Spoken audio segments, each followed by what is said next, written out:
Assalamualaikum warahmatullahi wabarakatuh. Wilujeng enjing sadayana, mugia tetap semangat dina milarian ilmuna. Kaketang deui sareng Mistiana dina pelajaran bahasa Sunda.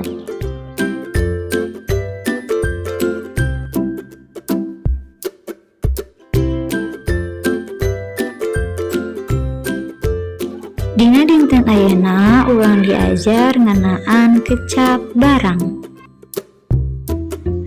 Apa itu kecap barang? Kecap barang nyaeta kecap anu nuduhkeun barang atawa ngaran anu dianggap barang. Atawa kecap nu bisa nyicingan tempat cecer atawa objek dina kalimah. Contoh, Asep jeung Udin keur ulin sapeda. Nah, di sini mana yang termasuk kata barangnya? Yaitu kata sepeda. Macam-macam kecap barang nyaeta seueurnya banyak sekali macamnya.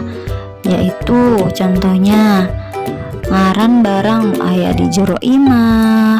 Contohnya seperti meja, kursi, ember, radio, kulkas, jeung sajabana. Aya deui nu aya di jero sakola, nyaeta contona pangpus, laptop, komputer, papan bor, mesin ketik, jeung sajabana. Aya deui di jalan, nyaeta contona seperti mobil, beca, sepeda, jeung sajabana. Aya deui di pabrik. Contohna seperti naon di pabrik? Aya lem, paku, nya, kantong plastik, dus, jeung sajabana. Aya deui ngaran barang anu di dapur.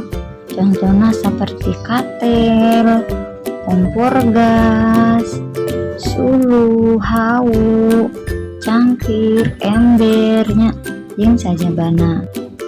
Aya deui ngaran barang teh mangrupakeun sesebutan jalma, nyata seperti bapak, ibu, mama, nini, aki, paman, uwa, bibi, jeung sajabana.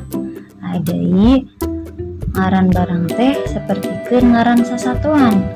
Seperti naon? Kucing, gajah, cacak, sireum, lilit, jeung sajabana.